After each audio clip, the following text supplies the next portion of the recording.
everybody, so this is going to be the last of my remodel time-lapse videos. I'll probably do a few more videos, but they'll be individual projects like bathrooms, tiled-in showers, and the vaulted ceiling and a couple cabinets I built here.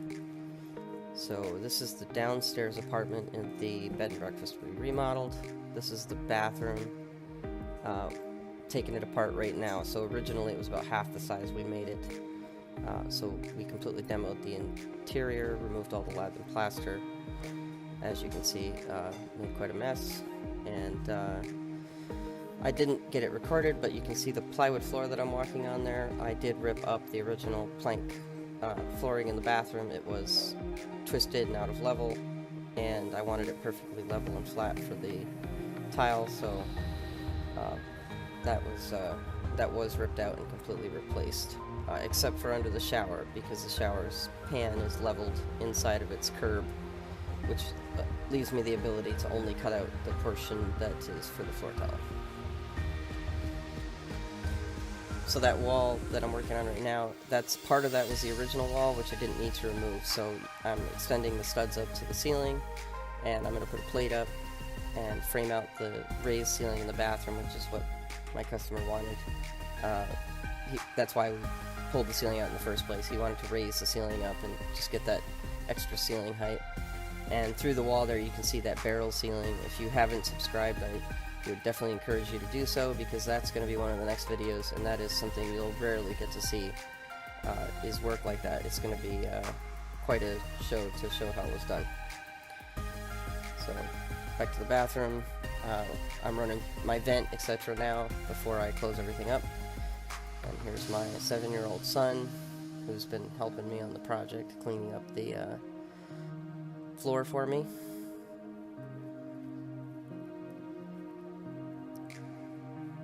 And I'm just doing a little bit of finish framing in the shower. That's the original ceiling in there, which is out of level, so if you can see it from the video here, I cut tapered wedges in there to level the shower ceiling so it was perfectly level without having to rip all the framing out. So this is Ditra. This is the Ditra Warm Touch floor uncoupling membrane for the heated floor wire. So I'm putting that in, and that's actually going to go in the shower next, as you'll see. Before I did anything beyond the floor, though, I went ahead and drywalled, because I need to have the drywall in the shower done so I get that pad in and start the next process.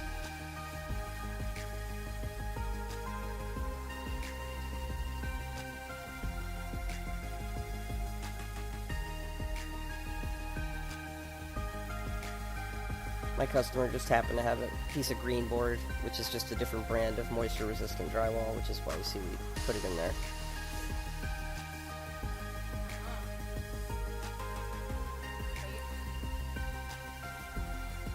Just doing the spackle work, taping. Obviously I did 3 coats of this, but I'm not going to bore you all with that, so I just did the first coat on camera. So now we're doing the shower curb, or the shower pan.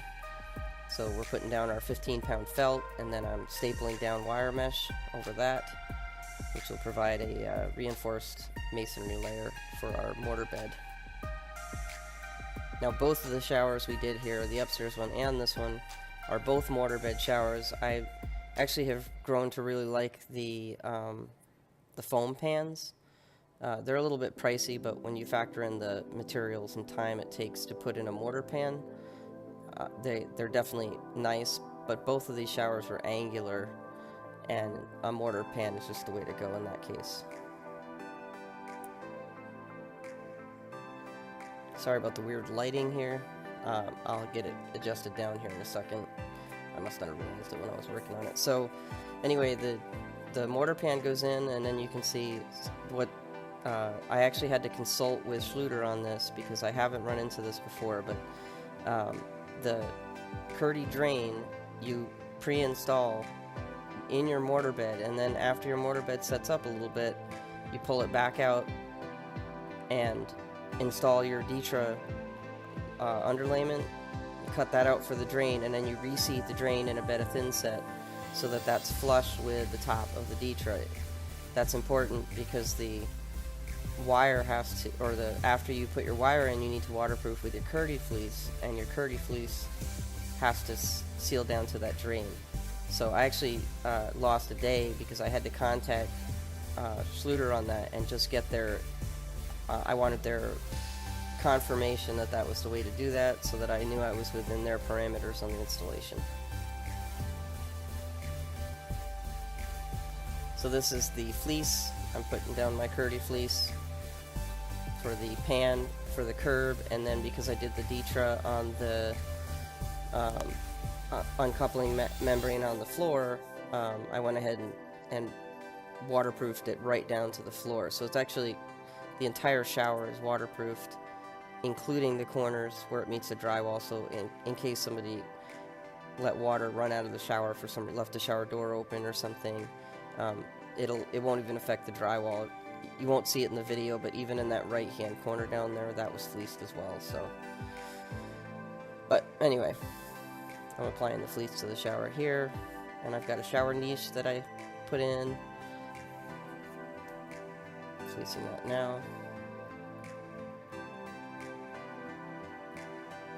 And this is the tile my customer selected. I think they got this from Lowe's. It's an 8" by 8" Art Deco style tile.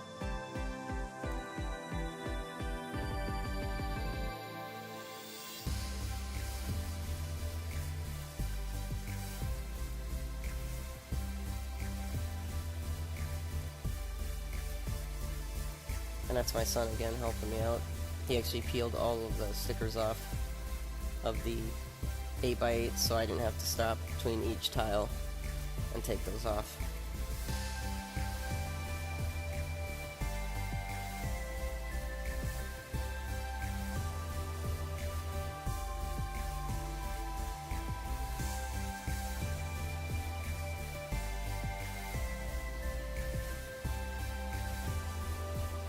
Now this is the shower pan tile, and if you can see what I'm doing here, it worked out really well actually to lay this out from the drain outward. It gives you a perfectly symmetrical installation on the grout joints and the layout of the tile from the drain. It has a really cool effect when you look at it, and I ended up with full pieces on the edges, so it worked out perfectly that way. So this is the Schluter edge I'm putting in. This is how we chose to transition our tile to the drywall portions, and as well as the soap niche and the left side there. I'll do the Schluter edge there as well. So you can do this with a level, what I'm doing right now, but I have a laser level. It makes it a million times faster and easier. So.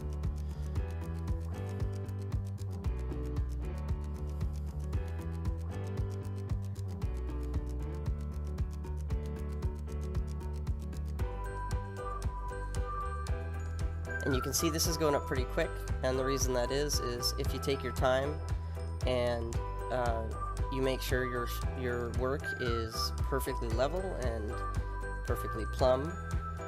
When you go to put in tile like this, I can mass produce my cuts, and I know for sure that they will all be identical because everything in the shower is identical. So put more time in the beginning, and you'll have a much better go at your finish afterwards. So this is the first of the herringbones. This is a glass tile, aquamarine glass tile, and I did a herringbone that's a foot tall on the center of the shower here, and then we'll be doing another one up towards the top that's half the size.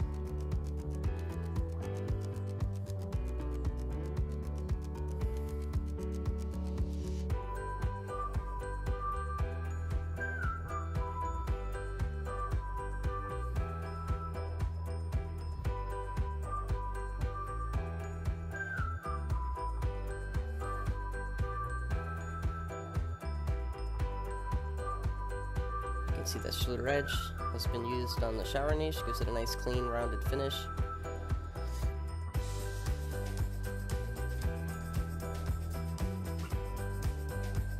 more herringbone. And as I finish this up, I just say, you know, if you have a contractor that loves what they do and you have a general idea of what you want, you're not sure, sometimes it's best to let them loose, because in this case, again, I'm friends with this client, so it's easier to get away with different things that might not have been approved, but we were just originally going to do a brick style on this glass tile, and I thought it would be really, really cool to do the herringbone instead of brick, so that's why you see what's going on here. I think my client would agree, much happier with the herringbone.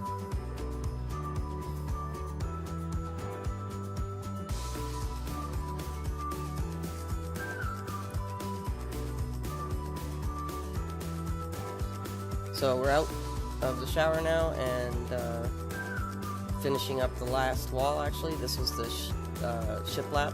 The project is pretty much done at this point, so we're just applying the 12-inch shiplap, just like we did on the upstairs apartment, to the exterior walls here.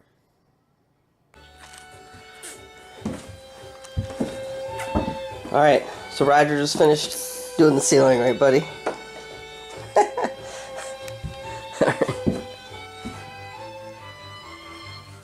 We're almost done.